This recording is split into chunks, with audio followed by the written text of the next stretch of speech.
आज या ठिकाणी कर्मयोगी सहकारी साखर कारखान्याचे सगळे संचालक मंडळ आणि निराभिमा सहकारी साखर कारखान्याचे चेअरमन आबा असतील, बाप्पू असतील आणि सगळे संचालक मंडळ आज इथं उपस्थित आहेत।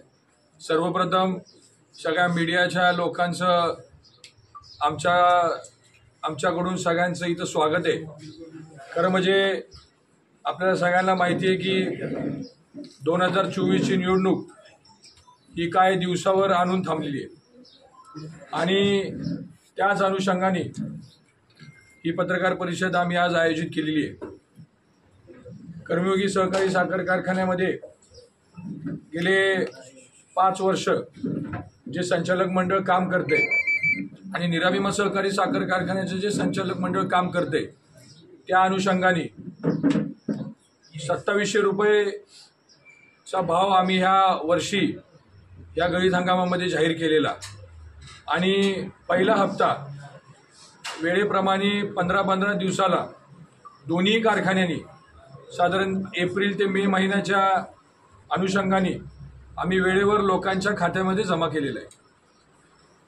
आज ही पत्रकार परिषद बोलवण्याचं कारण एवढंच आहे की कर्मयोगी सहकारी साखर कारखान्याच्या संचालक मंडळाने आणि सगळ्याच संबंधित लोकांनी हा निर्णय घेतलेला आहे की यावेळेस शेतकऱ्यांना दिवाळीसाठी 200 रुपयाचा हप्ता आमच्या कारखान्याने घोषित केलेला आहे। त्याच्यानंतर कामगारांचा जो पगार आहे पूर्णपणे कामगारांचा पगार कारखान्याचा रेग्युलराइज ऑलरेडी आहे। त्याच्यानंतर बोनस हा दिवाळीच्या साधारण 5 ते 6 दिवस आधी कर्मचाऱ्यांना एक पगार बोनस हा पण आमच्या कारखान्याने कर्मयोगी सहकारी साखर कारखान्याने घोषित केलेला आहे। त्याच्यामुळं जे काय कुठल्या गोष्टीची जी काय गैरसमज निर्माण केला जातो खास करून पगाराच्या बाबतीमध्ये, तर मला सगळ्यांना एवढंच सांगायचं आहे की प्रत्येक महिन्याचा पगार हा रेग्युलर पहिल्या दिवसापासून आहे, पण कुठेतरी ह्या गोष्टीचा एक मुद्दा करून गावागावी जाऊन एक बदनामी कारखान्याची केली जाते।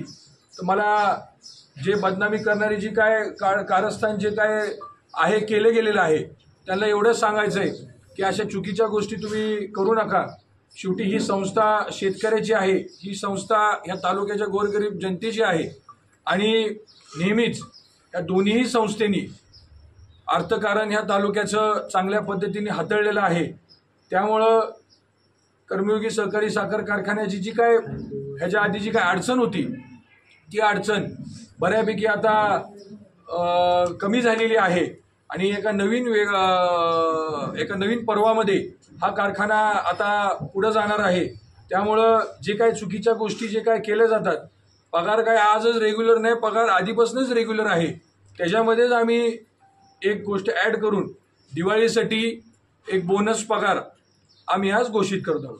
दरवर्षीप्रमाणे आम्ही वार्षिक साधारण सभा पण दोन्ही कारखान्याची जो काही नियमाप्रमाणे आम्ही घेतो, पण ह्या तालुक्यामध्ये निराभिमा कारखाना असेल किंवा कर्मयोगी साखर कारखाना असेल त्या अनुषंगाने मला असं वाटतं की छत्रपती सहकारी साखर कारखाना पण ह्या तालुक्यामध्ये आहे। 2 वर्षापासून छत्रपती सहकारी साखर कारखान्याची वार्षिक साधारण सभा का नाही झाली हा सुद्धा आमच्या सगळ्या संचालक मंडळाचा जाहीर प्रश्न आहे। शेवटी ती संस्था पण एक सहकारी संस्था आहे, गेले 10 वर्ष झालं त्या संस्थेचं अजून निवडणुका सुद्धा झालेल्या नाही आहेत। त्यामुळे मला असं वाटतं की त्या संचालक मंडळामध्ये जे काही व्यक्ती आमच्यावर टीका करतात त्या टीकेला सुद्धा आमचे एक जाहीर आव्हान आहे आणि एक प्रश्न आहे की ज्या संस्थेमध्ये तुम्ही काम करता त्या संस्थेची का सभा होत नाही, वार्षिक साधारण सभा, त्या संस्थेची का निवडणूक होत नाही। बरेच लोक भाषणामध्ये ह्या गोष्टी सगळ्या नमूद करतात की आमच्याकडं सगळ्यात जास्त लोकशाही आहे, सगळ्यात जास्त पारदर्शकपणा आहे, आम्ही कुठल्याही गोष्टीचं तडजोड करत नाही। मग आमचं खुलं आव्हान आहे की तुम्ही निवडणुकीला सामोरं का जात नाही, तुम्ही ही सभा का घेत नाही, कुणाच्या दबावाखाली तुम्ही हे सगळं करताय का, ह्या गोष्टीचं सुद्धा मला असं वाटतं काही लोकांनी उत्तर दिलं पाहिजे। गेले 10 वर्ष झालं ह्या तालुक्याचं नेतृत्व तुम्ही करताय, तुमच्याकडेही संधी होती, तुमच्याकडेही मंत्रिपद होतं, तुमच्याकडे सत्ता होती, त्या सत्तेचा उपयोग तुम्ही कुणासाठी केला, कशासाठी केला, हा सुद्धा प्रश्न लोकांच्या मनामध्ये आता यायला लागलेला आहे। तुमच्याकडे संधी होती संस्था काढायची, साधी तुम्ही शाळा सुद्धा काढू शकला नाही. 2.5 वर्ष तुमच्याकडे मंत्रिपद होतं.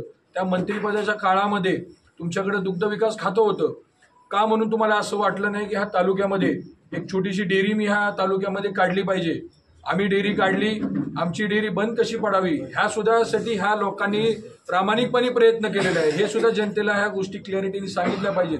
त्यामुळे मला असं वाटतं की आमच्यावर बोट दाखवण्याच्या आधी आपण ह्या 10 वर्षामध्ये काय केलंय ह्या सुद्धा गोष्टीचं मला असं वाटतं क्लॅरिफिकेशन दिलं पाहिजे. आजकाल काय झालंय, कुणी उठतं आणि कर्मयोगी सहकारी साखर कारखान्यावर बोट दाखवतं. मला हा जाहीर प्रश्न आहे की तुम्ही ह्या कारखान्यासाठी काय योगदान दिलं? तुम्ही ह्या कारखान्यासाठी काय लोकांमध्ये जाऊन सांगितलं? चुकीचंच मेसेज प्रत्येक वेळी ह्या कारखान्याच्या बाबतीत लोकांमध्ये दिलं गेलेलं आहे. त्यामुळे मला असं वाटतं की उलट कारखाना कसा अडचणीत येईल ह्यासाठी नेहमीच ह्यांचा प्रयत्न राहिलेला आहे. आणि मग कारखाना कुठेतरी अडचणीत आणायचा आणि मग कुठेतरी ह्या गोष्टीसाठी गावागावी जाऊन बदनामी करायची. त्यामुळे मला असं वाटतं की ह्या अडचणी सगळ्या दूर झालेल्या आहेत. शेतकऱ्यांना माझं सांगणं, जसं आबांनी सांगितलं की येणाऱ्या सीझनला जास्तीत जास्त दोन्ही कारखान्याला ऊस द्या.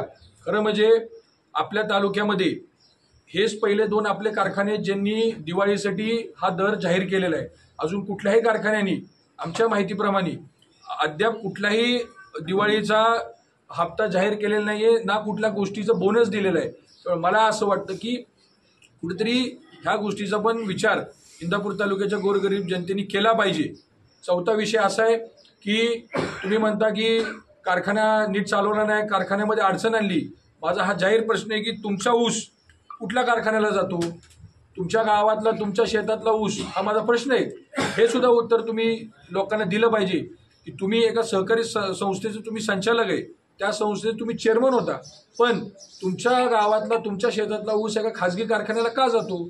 तुमच्या दुकानामध्ये काही लोक बसून चिडबॉयचं काम केलं जातं, चिडबॉयला बोलवलं जातं, चिडबॉयला ऊस नेला जातो. त्यामुळे मला असं वाटतं की आमच्या शेतातला ऊस हा सगळ्या सहकारी संस्थेलाच जातो. आम्ही कुठल्याही प्रायव्हेट कारखान्याला ऊस देत नाही.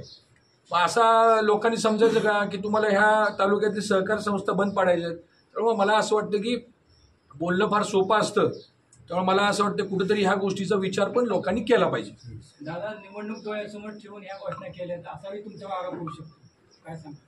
कुठल्याही प्रकारची घोषणा निवडणूक डोळ्यासमोर केलेलं नाहीये. तुम्ही मागचा इतिहास जरी काढला, ज्या ज्या वेळेस दिवाळीचा सण आलेला आहे त्या त्यावेळेस कर्मचाऱ्याला दरवेळेस बोनस दिला गेलेला आहे. मागच्या वर्षी दिला गेलेला आहे, त्याच्या आधी दिला गेलेला आहे.